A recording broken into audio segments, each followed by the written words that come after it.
tenemos que hacer contenidos distintos. Yo me he reunido porque entiendo el papel que juegan nuestros medios en este país. Yo me he reunido tanto con el presidente del Gobierno como con el líder de la oposición. Me parece normal. Esta ha sido una semana de cierta repercusión mediática en uno de los grupos más importantes de este país. Don Fernando Cano, muchas gracias por compartir este rato con nosotros aquí en este pequeño canal de Hemeroteca. Hola, buenas tardes. Muchas gracias por la invitación. Pues aunque probablemente muchos imaginen de qué tema vamos a hablar, pero a modo de usarlo como introducción, esta semana ha habido un cambio en el cargo de consejero delegado y presidente de un grupo mediático muy importante y le dedicaban exactamente un minuto a este tema en los informativos de ese medio, de la cadena SER. Quería que escuchara a don Fernando el minuto que han dedicado al tema y a ver qué tiene que añadir al respecto. Así lo comentaban ellos. Muy satisfecho. Y una noticia que afecta a este grupo de comunicación. El Consejo de Administración de Prisa, grupo editor de la cadena SER, ha aceptado la dimisión de Carlos Núñez como consejero ejecutivo y presidente ejecutivo de Prisa Media. En sus casi 4 años en el cargo, Núñez ha impulsado el constante crecimiento de los ingresos y el EBITDA, ha modernizado la gestión de la compañía y ha liderado la reconversión digital del negocio y la potenciación de su oferta audiovisual. Entre otros hitos destacan la absoluta hegemonía en audiencias de la cadena SER y las radios musicales, el liderazgo de Prisa Audio en el mercado del podcast en español, el despliegue del modelo de suscripción del país, que ha superado los 400.000 abonados, o la creciente competitividad de los programas de calidad de Prisa Video. Núñez ha recordado que han sido años muy intensos y gratificantes, en los que gracias al esfuerzo de todos se han abierto nuevos caminos para el grupo y se han sentado las bases de un futuro más esperanzador para la compañía y los excelentes profesionales que la integran. El Consejo de Administración de Prisa ha agradecido a Carlos Núñez su dedicación, su compromiso y los resultados obtenidos, y ha decidido abrir un proceso de selección para elegir a su sustituto. Pues esto es lo que contaban en el día de ayer en la cadena SER, no sé si lo ha podido escuchar usted bien. Sí, a mí me pareció una información bastante incompleta, pero también es lógico, cuando uno quiere enterarse bien de lo que ha pasado en un medio, nunca debe fijarse en el propio medio, y afortunadamente tenemos a periodistas que lo han investigado especialmente, como el señor Cano, que ya bastante antes, si nos retrocedemos al pasado 19 de febrero, publicaba una noticia bastante interesante en The Objective, que era esta de aquí, donde decía: los afines a Moncloa Empresa ultiman un pacto con Vivendi para forzar la salida de Ugorlian. Vamos a hablar detenidamente con él de esto último que ha pasado y del recorrido de este último mes, que ha sido bastante intenso para este grupo, pero a modo de empezar, ¿tienen relación estos dos hechos? Esta noticia que publicaba usted el 19 de febrero con lo que pasó ayer. Sí, por supuesto. Si me dejas, me gustaría comentar el corte que has puesto sobre la cadena SER. Y bueno, efectivamente, como tú comentas, es bastante complicado tener información de primera mano sobre el propio grupo. Creo que tampoco en el país se ha dedicado quizás una noticia muy breve y que, en la misma línea, y que además ha sido utilizado prácticamente como autobombo en el caso de la cadena SER. Lo que leíamos, lo que escuchábamos era el 70% de la cuña hablando de las bondades de la cadena SER y el 20% para contar la noticia que fue la salida voluntaria, entre comillas, de Carlos Núñez, que es el presidente, era el consejero delegado de Prisa Media, la filial de medios del grupo Prisa.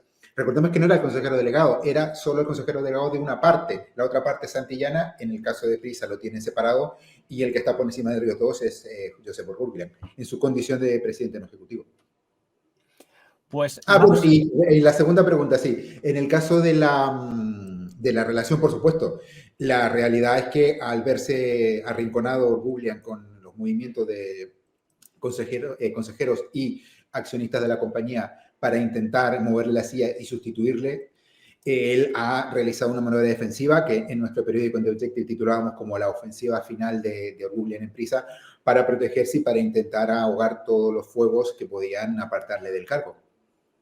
Ahora vamos a entrar en la parte, digamos, de si ha habido un papel de Moncloa en este asunto, pero por hablar del episodio que en teoría ha causado este incidente, ha habido una cosa muy rara para los lectores, que es que el pasado 16 de febrero aparecía en el diario El País una autoentrevista, que es como llamo yo cuando se entrevista al jefe. Entonces publicaban ellos una autoentrevista al jefe donde decía Carlos Núñez: con nuestro desarrollo audiovisual, lo natural es lanzar una televisión. Si uno leía esta entrevista, lo que parecía deducirse de ella es que ya, vamos, estaba en marcha, que era inminente esa televisión de Prisa, que volvía, digamos, del grupo Prisa al sector de la televisión privada. Creo que usted ha dicho que esta entrevista era un órdago. Me parece que en alguna de sus crónicas, ¿es correcto?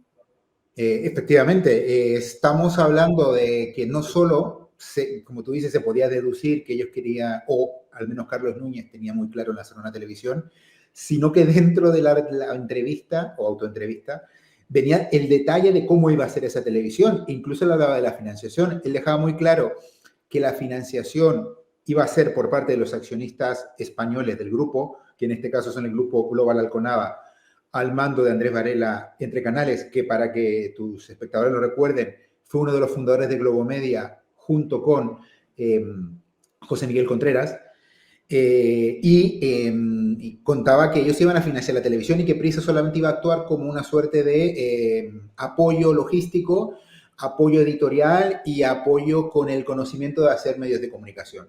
Lo que se venía a entender era que el SER y El País iban a abocar con la televisión, con sus recursos, pero que no iba a comprometerse dinero en la situación. ¿Qué pasa? Pues que esa entrevista, por supuesto, no sentó nada bien en Orgublian. Era una cosa imprescindible, es una cosa imprescindible entrar en el mundo del vídeo. Y por eso pues estamos haciendo y estamos invirtiendo mucho en temas de vídeos. Si eso quiere decir que un día quisiéramos entrar en la tele, eso lo veo más complicado. No tengo claro si él sabía de que esta noticia se iba a publicar. Si lo sabía, lo dejó pasar precisamente para luego ejecutar lo que pasó 2 semanas después. Y si no lo sabía, pues muy mal, porque el presidente ejecutivo, no ejecutivo de una compañía, no se entere de que su subalterno, en este caso el consejero delegado de Prisa Media, iba a dar una entrevista en su principal cabecera, pues habla mal de lo poco que estaba controlado su negocio. Pero efectivamente, se da esta entrevista, como tú dices, se da a entender o se dice claramente que Prisa va a participar en el proyecto no como inversor, y 2 semanas después nos desayunamos, bueno, más bien cenamos con la noticia enviada a la Comisión Nacional del Mercado de Valores, en la que Prisa en su comunicado público decía claramente que no iban a participar de la licencia ni iban a participar en una televisión. Es más, yo destacaría aquí 2 cosas. La primera, que se significa a Carlos Núñez porque en el comunicado se nombra claramente a él como el promotor de la idea, es decir, se dice claramente Carlos Núñez ha presentado ante el Consejo de Administración del Grupo Prisa la opción de participar en la licencia de televisión con un proyecto, en este caso realizado por José Miguel Contreras, y el Consejo de Administración, que recordemos, sigue estando en poder de Google, pase lo que pase, lo rechazó.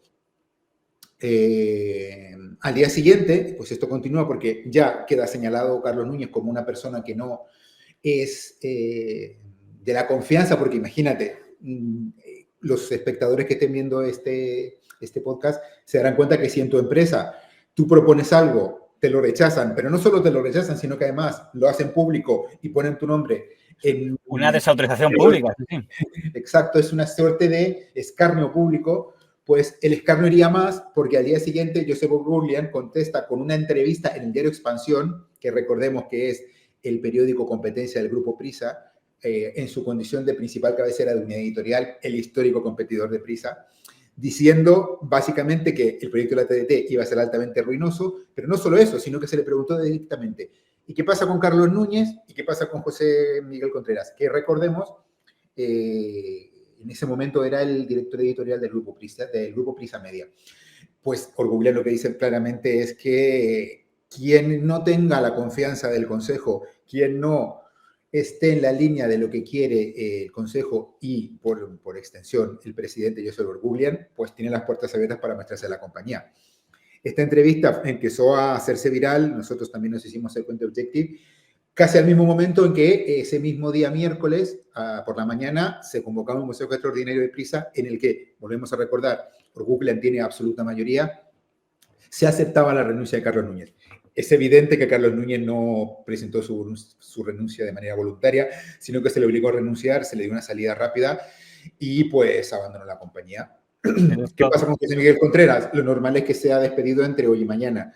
es solo cuestión de tiempo, pero también estará fuera de la compañía. Y veremos hasta dónde llega la limpia, porque ya algunos periódicos publican de que podría llegar a altos estamentos de la parte editorial del periódico. De momento no se produjo ningún cese. Nosotros en Detective hoy hablamos de una entrevista que tuvo, o digamos, una alocución pública de Orguglian en los principales medios de la compañía, diciendo que en principio no iba a haber una escabechina, pero que todo quedaba condicionado a la evolución de los acontecimientos. Lo que básicamente viene a ser, o me apoyáis o estáis fuera. Con lo cual, se vienen curvas y lo que viene ahora en adelante es, desde luego, nos dará muchas horas de información y muchos minutos de opinión. En el caso, ya, aunque es algo más anecdótico, pero no puedo evitar preguntarle qué opina de esta estrategia de que, siendo presidente de un grupo de comunicación, escojas su medio de la competencia para desautorizar públicamente, dentro de que, como bien ha comentado usted, ya había habido al parecer una desautorización pública en la Comisión del Mercado de Valores, pero qué extraño que no se entrevista en el País. O sea, lo que entendamos que es que el País no lo controla del todo por ser presa media y se vaya a la competencia, porque Ugorlian, de acuerdo, que ya concedió una entrevista al País cuando llega a la presidencia, en la que ponía a caldo a sus dos antecesores. Y me acuerdo que me impactó a unas navidades o algo así, que era una entrevista de Ugorlian diciendo, tanto el señor Cebrián está más metido en política que en empresariales, y el señor Monzón, tal, que digo, es la primera vez que veo un presidente de Prisa que llegue con una entrevista poniendo a parir a sus dos antecesores.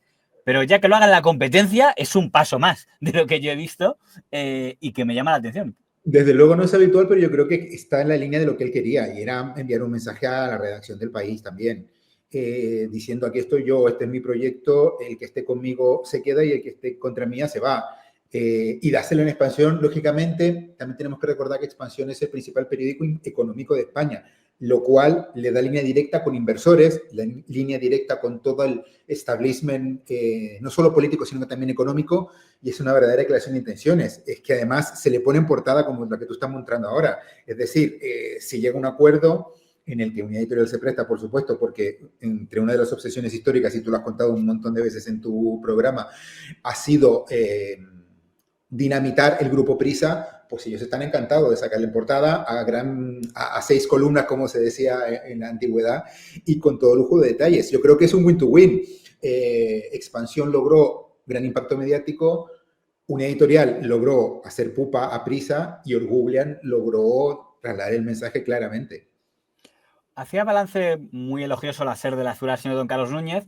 La verdad que don Carlos Núñez le ha tocado, digamos, brindar un periodo de transición. También fue el que al menos oficialmente echó del todo al señor Cebrián como presidente de honor, aunque me imagino que sería cumpliendo órdenes del señor Ugorlian. No sé qué opina usted. Oye, una de las noticias periodísticas del día es que Prisa, Diario del País, y la SER han destituido a Juan Luis Cebrián como presidente, fundador del País, presidente del País, tras fichar por Diogetit, por el periódico que dirige nuestro compañero Álvaro Nieto. Pero la duda que yo tengo es, ¿se puede decir que Carlos Núñez está ahí porque lo trajo Ugorlian o lo trajo el señor Barroso? Porque pregunto si tiene algo que ver esto con la desaparición del señor Barroso. Y a esta hora tenemos una triste noticia que contarles, una noticia de última hora. Acabamos de conocer el fallecimiento de Miguel Barroso, a los 70 años, víctima de un infarto, según informa el diario El País. Yo sinceramente creo que le trajo Orguglian. Y eso es una ruptura entre ellos. Yo no creo que, no lo sé porque no he sido testigo de esas conversaciones, pero hay un hecho importante y es que históricamente, ideológicamente, Carlos Núñez es una persona de derechas. No es una persona progresista, ni es una persona de la izquierda que representa a Barroso, que representa a Contreras. Pero sí que sabe moverse muy bien. Es decir, él llega como una persona de la confianza de Orguglian. Precisamente se decía en su tiempo que se le trajo porque era una persona que no tenía ambiciones políticas y que quizás no tenía ambiciones de moverle la silla a nadie, con lo cual era una persona que estaba ahí para hacer su trabajo como gestor, y que en el transcurso de los acontecimientos pues se ha cambiado de bando. Se ha movido de un sitio a otro. A mí me contaron hace bastante tiempo, creo que ya a partir de mediados del año pasado, que ya empieza a virar, empieza a ser un poco más complicada la relación con Orguglian y ella pasa directamente al bando de los rebeldes que están en contra de Orguglian. Lo cual, evidentemente, explica su destitución. Ahora, para Orguglian ahora mismo es absolutamente peligroso que tenga gente en el equipo gestor que esté a favor del otro bando, con lo cual, por eso se explica su salida y se explica la salida de los que puedan venir. Pero sobre todo porque es un órdago, como tú comentabas al principio, para recuperar el control editorial de los medios del grupo. Para que te hagas una idea, y esto yo creo que también lo habrás comentado tú, una suerte de pacto que llega a Orgublian con el gobierno cuando las cosas empiezan a enturbiar, también coincide con la muerte de Barroso, en que se acuerdan repartir el grupo, es decir, Orgublian se queda con la gestión económica, con la gestión del día a día empresarial de la compañía y cede el testigo del control editorial en su momento a Barroso y luego a Contreras. ¿Qué pasa? Pues que Contreras y su equipo de gente pues quisieron ir a más, hicieron un golpe sobre la mesa. El artículo que tú mostrabas de Vivendi es el final de una serie de artículos que hemos ido publicando de Objective desde hace un mes. Empezamos diciendo que Orgublian temía, por supuesto, luego que los accionistas rebeldes estaban empezando a comprar acciones para subir su posición. El tercero fue que estaban ya con algunos accionistas que históricamente han sido rivales a favor de él, y el cuarto que has mostrado tú es que se estaba intentando convencer a Vivendi. Como saben, a lo largo de los últimos meses hemos tenido cambios accionariales relevantes. El año pasado entró a formar parte del capital el grupo Vivendi. Y este año, ahora, ha entrado un nuevo accionista, Global Alconava, a los que quiero dar la bienvenida.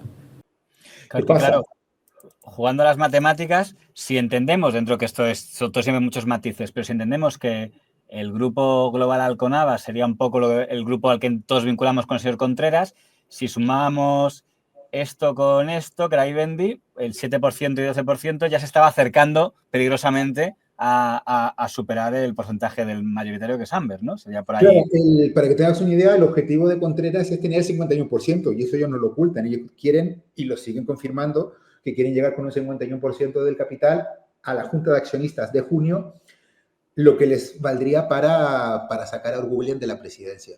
No del capital, que eso son dos cosas que van en paralelo. Entiendo, sí. Están relacionadas, pero no necesariamente tienen que ir juntas. Me parece entender que la familia Polanco está del lado de esa historia en que... Hay un artículo muy importante que nosotros publicamos también a principios de año, que fue un poco lo que empezó a desencadenar todo, y es que en el último Consejo de Administración del año 2024, en diciembre, Orgublian somete a votación la subida del 50% del salario de todos los consejeros y la subida del salario de Pilar Gil, que es actualmente... Que hoy, de hecho, publicas hoy que es la que... Puede ser la próxima consejera delegada, sí. ¿Qué pasa? Que en esa votación, además de luego Andrés Varela, que le pones ahí, votó en contra, también votó en contra Manuel Polanco. O sea, que se ha aliado con los rebeldes, entonces. En esa votación, evidentemente, votó en contra de la subida del salario. Y a partir de entonces se ha producido un suerte de acercamiento que creo yo que ahora mismo está bastante cerrado.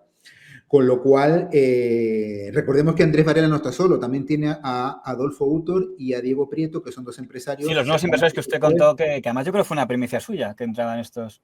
Que al final son, entre Varela, Utor y Prieto, tienen aproximadamente el 13%, porque sí, tendrían el 13, 14%, más el 7% de Polanco, pues ya tienen el 20%. Le falta el 30%, es mucho, pero no es tanto. Con lo cual es importante ahí, pues, la posición de Carlos Slim, la posición de Banco Santander. Altani también, supongo.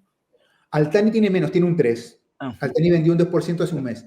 Entonces, Altani tiene un 3%, Slim tiene un 7%, Santander tiene un 4,5% y la clave es Vivendi, que tiene un 12%.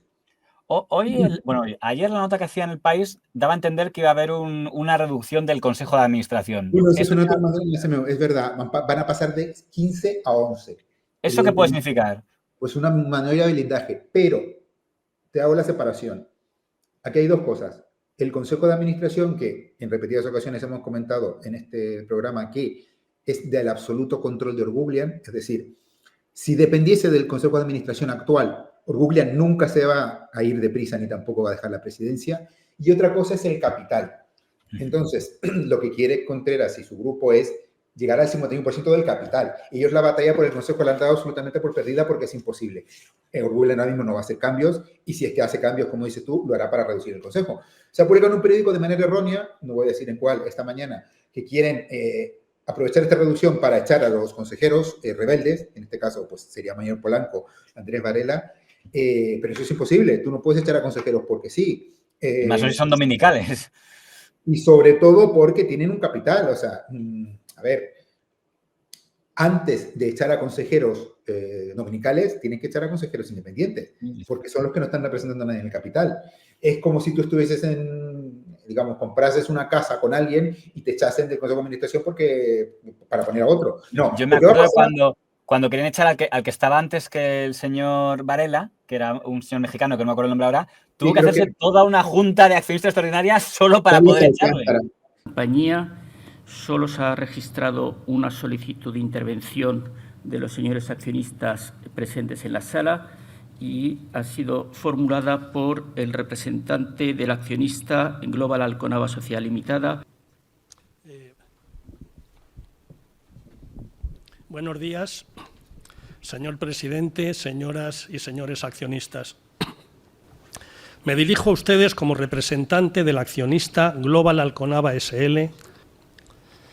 Desde hace ya algunas semanas, como se comunicó oportunamente a la CNMV, Global Alconava es el cuarto socio con mayor participación en la compañía, tras Amber Capital, Vivendi y Rucandio, todos ellos con presencia en su Consejo de Administración.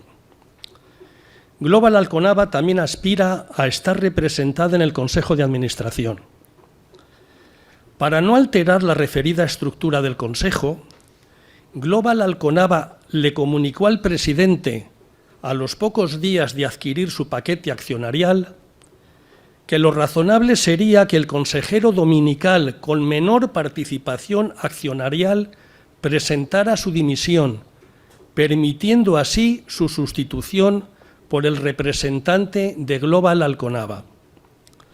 Sin embargo, se nos ha comunicado que el citado consejero, don Roberto Alcántara, se ha negado a apartarse voluntariamente a pesar de representar a un accionista con una participación de un 5%, sensiblemente inferior a la de Global Alconava.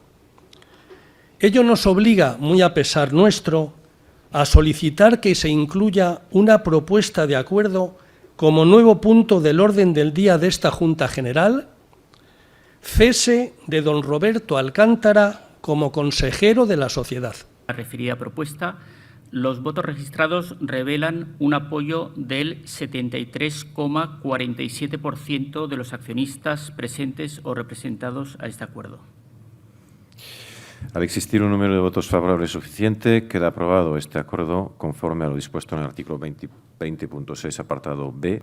Claro, pero en ese caso se sustituyó por un dominical, que fue Varela. Es decir, sustituyes dominicales porque, en este caso, la justificación es que Varela tenía más porcentaje de participación que Carlos Alcántara, que en ese momento tenía creo que un 4. Ahora yo creo que tiene menos. Pero es que es un movimiento de cierta manera lógico, porque evidentemente sacamos a uno que tiene menos para meter a otro que tiene más. Pero lo que no puedes hacer es sacar dominicales simplemente porque tienen capital.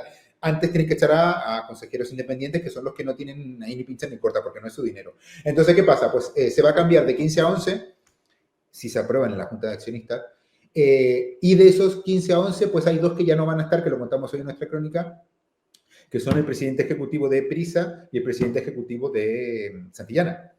Esta gente, como nosotros contamos, se les va a rebajar de categoría, es decir, ya no van a ser presidentes, sino que van a ser directores generales, con lo cual perderán su condición de consejeros. O sea, que el señor Cuadrado ya no será consejero ejecutivo, sino será directivo.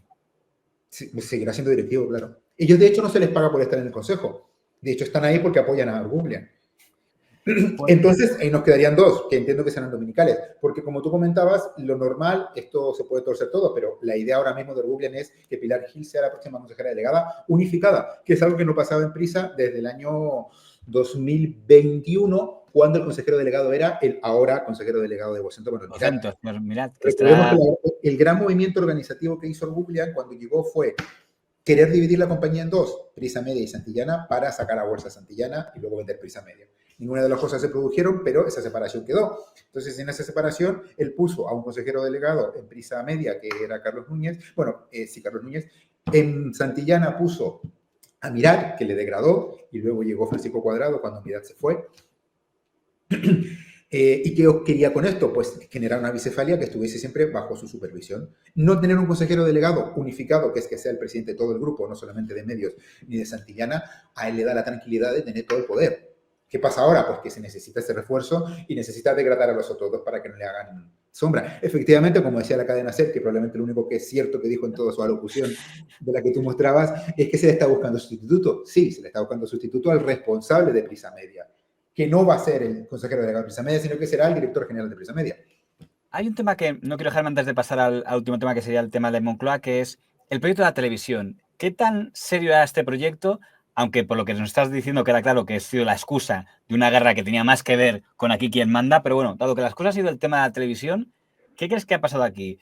Yo había escuchado al señor O'Gorlian decir en algunos de estos desayunos del Hotel Ritz que él no veía el tema de la televisión, ¿no? Que le parecía que eso fue un gran error de Cebrián, lo de apostar por creo que se refería más a la televisión de pago, pero bueno. Prisa, que fue uno de los precursores de la televisión privada en España, vendió Canal Plus y La 4. ¿No siente usted el impulso de que el grupo vuelva a tener uno o varios canales en España? ¿No lo siente usted como una carencia importante en el grupo líder de comunicación en español? Yo empecé a mirar Grupo Prisa como inversión potencial cuando se vendió Canal Plus. Quiero decir, para mí, o sea, históricamente, cuando me veía con tanto Grupo Prisa como Sogecable, yo veía Sogecable como un cáncer para esa compañía, pero con mis gafas de financiero. Era un grupo que quemaba mucha caja, que tenía un problema de mercado estructural, en el sentido de que no había llegado a tener el número de suscriptores suficiente y entonces o bajaba mucho los precios para ampliar su base de suscriptores, pero entonces, o sea, a mí me parecía que había un problema tal como estaba en el grupo, un problema estructural y francamente en aquellos años a tener mucha deuda con un negocio que quemaba mucha caja y esa deuda venía de la compra de Sogecable, eso creo que fue pues el error que reventó la compañía. Y entonces, no sé si eso contesta la pregunta de si vamos a volver a la Pay TV en España, pero yo creo que mi visión es bastante clara. Y yo creo que algunos activos tienen mejores dueños y yo creo que lo que el Grupo Telefónica ha hecho con Sogecable pues no tiene nada que ver con las posibilidades que nosotros teníamos. O sea, ellos con esa fusión han aprovechado de su red de clientes, lo han puesto en su package de oferta para sus clientes y han crecido mucho la base de suscriptores y entiendo que es un negocio muy rentable para ellos, cuando nosotros, pues francamente, era un negocio muy complicado. No parecía que tuviera muchas ganas de volver a la televisión. De repente, parece que sí, que además yo ni siquiera sabía que estaba en mente algún tipo de concurso por parte del gobierno cuando no sé si hay espacio para meter más operadores de televisión privados. De verdad había porque la entrevista que ha aludido el señor Carlos Núñez parece que hablaba como de algo que iba en serio, que querían ponerlo en marcha. Ni siquiera sé si a día de hoy Global Alconava sigue queriendo ponerlo en marcha por su cuenta. ¿De verdad hay un proyecto serio de una televisión, no sé si comercial o editorial progresista? ¿Este proyecto existía en serio? ¿Una opción real de una nueva televisión privada en España? Vamos por parte. Lo primero, no había espacio hasta hace 6 meses, pero ahora sí lo hay. Es decir, el gobierno hizo una reasignación del espacio de radioeléctrico, que es donde se ponen las señales de televisión, con la excusa de meter más señales en Ultra HD. Actualmente la única señal que existe en Ultra HD es la de Televisión Española, que a veces la conoceréis porque se emiten partidos de la selección. Creo que también en las Olimpiadas se emitió algo. Entonces ahora lo que se ha hecho es reordenar el espacio para que exista un Ultra HD para Mediaset y otro Ultra HD para Telecinco. ¿Qué significa esto? Pues que Antena 3 se emitirá ahora en Ultra HD y Telecinco se emitirá en Ultra HD. No le van a dar ninguna licencia más, sino que simplemente su formato de emisión y su calidad de imagen cambia. por un tema de la Unión Europea de que necesitamos, una de las directivas europeas es que tenemos que migrar hacia el Ultra HD. ¿Qué pasa? Que en esa reordenación del espectro, que significa que mueves cajitas de un lado para otro como si fuese un Tetris, pues apareció espacio para una señal más. Milagrosamente. Podría no haber aparecido, pero apareció. Muy oportuno. Entonces, claro, inmediatamente cuando a las televisiones se les indica que se va a hacer esto y que se dice, oh, sorpresa, hay un espacio para un canal más. Solo uno, ¿ah? ¿Se ha publicado alguna vez erróneamente que son dos? No, es solo uno. Que evidentemente Prisa era el interesado, o que se estaba haciendo esto para Prisa, para nadie es un misterio, y quizás me adelanto a tu siguiente pregunta, la relación que tiene el gobierno en cuanto al control editorial del grupo Prisa, que ha ido a mucho más a partir del gobierno de Pedro Sánchez y de la famosa colonización que realizaron con la salida de Santander y de los anteriores directivos de la compañía en el año 2020, diciembre de 2020. ¿Qué pasa? Que efectivamente esa licencia desde todo punto de vista estaba pensada para Prisa. Nosotros publicamos de manera acertada. Disculpa que haga tantas autorreferencias, pero es que al final... No, pero es que precisamente por eso es lo que más te ha dedicado a sumergir en este mundo de... No hay tantos mediólogos en España y siempre es un orgullo poder hablar con alguno. Efectivamente, la señal existe y la señal se le ofreció al equipo de Contreras. ¿Qué pasa? Que claro, Contreras y el equipo de Contreras y sus empresarios afines probablemente no tienen ese dinero para sacar adelante una televisión. Y para eso, evidentemente, al gobierno le conviene mucho más tener el sello del Grupo Prisa. No es lo mismo lanzar una televisión de José Miguel Contreras con sus compañeros que sacar una televisión con el sello del Grupo Prisa y con el aval de la cadena SER El País, que quieras o no son marcas que todavía tienen un cierto prestigio internacional. No es lo mismo hacer un telediario con el logo del país que hacer un telediario con un logo que te acabas de inventar. O sea, al final... Le habían dado mucho bombo a los vídeos en El País. Me acuerdo que había elecciones y hacían directos y daba la impresión de que era su puesta de largo para intentar volver. Ellos que han creado la marca que es El País TV, que tiene mucho bombo precisamente como dices tú, en elecciones, en grandes citas electorales, en momentos de grandes eventos, pues eso se le ha dado un poco de cuerda. De hecho, se llegó a nombrar hasta un director de Prisa TV que estaba un poco poniendo los engranajes. ¿Qué pasa? Pues que desde el primer minuto y durante todo este tiempo, creo que ya han pasado más de un año desde entonces, Orgublian se ha opuesto a esta situación. En ningún momento Orgublian ha querido financiar. ¿Qué dijo Orgublian? Intentando ser un poco más conciliador, pues me buscáis el dinero y yo pongo lo que comentamos, el know-how, las marcas, parte del equipo, sinergia. Pero el dinero lo traéis vosotros. Desde entonces llevan buscando el dinero y al parecer no lo han encontrado. Entonces llegamos a este punto en que Orgublian lanza este órdago sorprendentemente porque al final realmente lo que dijo es lo que había dicho siempre, que él no quiere poner dinero. Lo que pasa es que ahora lo puso en un papel, hizo una votación del Consejo y puso a Carlos Núñez en el papel para deslegitimarle y para defenestrarle. Pero realmente lo que decía en ese papel, que Prisa no iba a optar en una televisión o una señal de televisión, es algo que ya sabíamos hace meses atrás. Lo único que no sabíamos es que esta ruptura iba a ser de manera tan brusca y tan violenta. Entendíamos, hasta la entrevista que presenta Carlos Núñez, que además se lo dijo ahí, que Prisa ahí no iba a poner un euro, pero sí que iba a poner el conocimiento. Ahora, ¿qué pasa? Pues ese conocimiento al parecer ya no está. Viabilidad del canal. El canal está montado desde hace varios meses. El canal, según dicen sus promotores, es viable. El canal es un canal, que también publicamos hace poco, de muy bajo coste. Para que los espectadores se hagan una idea, pues esto es como 3CTV, pero en más low cost todavía.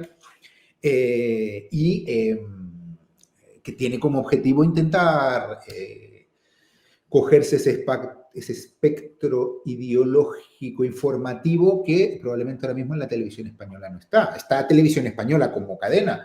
Pero hay muchos amigos de José Miguel Contreras ahora mismo. Exactamente, que se dice que el director, el nuevo presidente de Televisión Española es muy amigo de José Miguel Contreras. Pero lo cierto es que el televisión... Mira, te digo que estaba tan montado que hay un precontrato firmado con una gran productora de televisión para que haga toda la distribución o la realización técnica de la cadena. Es decir, está todo armado. O sea, que sí que está armado un poco la idea del proyecto, aunque ahora parece que... No, el proyecto saldrá adelante. O sea, te repito, mi artículo de hace 2 meses era la nueva televisión del gobierno es para Contreras. Y si Prisa quiere, también. Pero sí. Ahora que Prisa no quiere, se va a dar igual. Y Contreras y su equipo van a licitar igual al concurso. Claro, o sea, y es probable que incluso la coproductora puede usar la marca Global Alconeva, la que usen, pero va a ser ese equipo. Exacto. Y ellos tienen la esperanza, y eso también lo hemos publicado en The Objective, que en el intertanto en que logran echar a Orgullian, llegará un punto de aquí a un año quizás en que Orgullian ya no esté, entonces ellos volverán y ya meterán a Prisa en el proyecto de manera, digamos, en una segunda etapa. Su idea de proyecto es empezar con algo muy pequeñito, con algo muy low cost, con algo muy de andar por casa, para ir tirando hasta que una vez que Orgullian quede fuera de la ecuación, ellos puedan recuperar el apoyo de Prisa. Económico lo dudo porque tenemos que decir, y eso yo creo que mucha gente no lo sabe, Prisa está quebrada desde hace muchos años, con lo cual Prisa no tiene dinero, Prisa tiene muchísimos problemas con los acreedores, tiene una refinanciación de la deuda a la vuelta de la esquina, con lo cual dinero no tiene, y aunque esté Contreras allí o esté otro directivo, no va a tener ningún tipo de liquidez para poder sacar adelante un apoyo económico, pero sí que, como decíamos antes, es muy importante el apoyo logístico y el apoyo de las marcas del Grupo Prisa para una cadena de televisión. Una de las ideas que me quedo de esta conversación es que parecía, algunos han dicho que la guerra ha sido lo que ha pasado esta semana, y yo creo entender que la guerra no es ahora, es lo que están todos pensando en la siguiente gran junta, y esto ha sido como un movimiento de aprietas las filas para cuando llegue ese momento de guerra. Porque la guerra lleva muchos meses, y yo no creo tener conciencia de en qué momento empezó todo, pero sí que lleva muchos meses, yo me atrevería a decir más de un año, porque había una cierta paz entre comillas, cuando Barroso todavía vivía y cuando Barroso todavía era consejero del Grupo Prisa, porque era el nexo perfecto entre los intereses empresariales y los intereses editoriales. Claro, es que se había publicado que cuando falleció Barroso se había dado a entender que como que el señor Contreras iba a ocupar ese papel, pero no parece que haya conseguido esa fluidez de diálogo que tenía Barroso. Muy por lo que te comentaba antes, porque al final Barroso era, a su vez, director editorial y a su vez, digamos, el nexo económico del grupo y de Moncloa con Brujo visitador, como dijo alguien. Cuando él se fallece, llegan a esta suerte de pacto que te comenté anteriormente, en que Orgullian se queda con la gestión económica y deja la parte editorial en manos de Contreras y su equipo, con una aparente paz que nunca fue paz, porque unos querían intentar colar la tele para que Orgullian la pagase y el otro quería que le dejaran en paz para que no se metiera en la gestión económica de la compañía. Y ya subiste problemas tiene.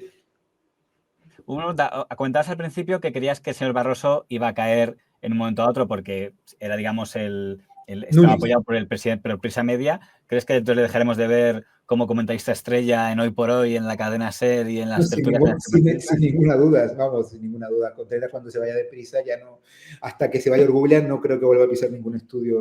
Y la otra gran duda, porque lo has comentado antes entre líneas, está el nombre de Fran Llorente, que también algunos piensan que va a ser el siguiente que va a salir, pero alguien más importante que la gente piensa es, aparte de, bueno, sin quitar importancia a Fran Llorente, pero si a la directora del País la llevó básicamente de la mano el señor Barroso y más o menos oficialmente el señor Carlos Núñez, aunque todo el mundo entendió que era el señor Barroso, ahora ni está Barroso ni está Carlos Núñez. ¿Puede interpretar el señor Orgullian que la señora directora del País no está jugando en su equipo y querer de cara para la siguiente junta? Bueno, has dicho antes que la intervención de hoy que ha hecho interna da a entender que no quiere escabechina. Igual eso iba por que de momento no va a tocar a la dirección del País. Bueno, como te digo, les dio el beneficio de la duda y a ver, sus actos se lo harán por sí solos. Yo no descartaría, y eso también se publicó en algún periódico, que a partir de ahora emprese una soterrada guerra editorial del País contra Sánchez. No hay ninguna duda de que en los últimos meses el principal sostén mediático del gobierno ha sido el Grupo Prisa. El señor Orgullian bueno, digamos, la institución tanto de Juan Luis Cebrián como presidente de honor, como en su día la del director, el señor Antonio Caño, de la que ha presumido públicamente el señor Orgullian, como yo he devuelto el país a la sintonía con el PSOE que se rompió por culpa de Cebrián y Caño, pues durante un tiempo parece que había vendido mucho el que quería buen rollo con el Partido Socialista, que por lo visto, según nos descargó, ya no es tal. No, desde luego ya no está, y desde hace muchos meses que ya no está. Pero el caso es que ahora puede volver una suerte de vuelta de filas para no ser tan benefactor con los casos de corrupción que cercan al gobierno, ni ser tan benefactor con las políticas que el gobierno intenta transmitir a la sociedad. Recordemos que durante estos últimos meses, años, el país ha sido como una suerte de parapeto que ha contestado y que ha cogido en sus propios periodistas la guerra contra el resto de periódicos que intentan, como el nuestro, pues contar la verdad y contar las cosas que pasan. Personalmente no, pero a mi periódico y a muchos otros, desde el que el periódico El País se le ha deslegitimado, se le ha acusado de diseminar bulos, se le ha acusado de inventarse noticias, se le ha acusado de acosar, siendo el altavoz de la ultraderecha, precisamente porque hemos intentado pues, contar la verdad. Con lo cual, creo que esa, digamos, inclinación editorial, si lo podemos llamar así, pues podría variar a partir de ahora como otra herramienta más de presión de Argulla. Para Argulla ahora mismo la clave es tener el control editorial del Grupo Prisa. Y creo que la reunión de ayer fue uno de los primeros pasos para hacerlo. Veremos si lo consigue. Es pues, otro elemento más de la guerra. Dentro de que, como se dice siempre, los periodistas tampoco tenemos bola de cristal, pero a modo de olfato, ¿crees que aguanta el señor O'Gorlian la Junta? ¿Crees que en septiembre siga siendo presidente de Prisa? Difícil decirlo, todo depende de los grupos. Esto es como un partido, empezamos desde cero y todo puede pasar. Tú me dices que juega el Real Madrid contra un equipo de tercera en la Copa y lo normal es que gane el Real Madrid, pero luego igual le meten un gol en el último minuto. Entonces, claro, yo, si me permite el beneficio de la duda, de momento no quiero decantarme por ninguna de las opciones. Yo ahora mismo veo 50 y 50. Lo que está claro es que como no nos entraremos por El País ni por la cadena SER cuando se produzca, tendremos que leer sus crónicas en The Objective y en otros compañeros que lo hacen para enterarnos de qué se está moviendo en las entrañas de este grupo tan importante en la historia de los medios de comunicación de este país. Don Fernando Cano. Que siempre tiene lío. O sea, tú lo habrás contado 200 veces, pero yo, desde que tengo uso de razón, ha habido follón en los consejos de administración de Prisa. Sí, además es curioso, porque yo creo que Prisa, y con el perdón de Vocento, que es el otro caso, son los consejos más caóticos de la historia mediática de este país. Habiendo muchos jaleos, pero yo creo que ni A3 Media, ni siquiera Mediaset o Unidad Editorial han tenido los jaleos de esos dos. Yo no sé qué le pasa a Prisa y a Vocento, pero son consejos que hay que ir con chaleco antibalas, yo creo, esos consejos. Exacto, sí, sí. Don Fernando Cano, muchas gracias por compartir este rato con la Hemeroteca del Buitre. A vosotros, muchas gracias por la invitación. Todo el mercado de la prensa y de la radio en España es de derechas. Y yo tengo el único medio de izquierdas.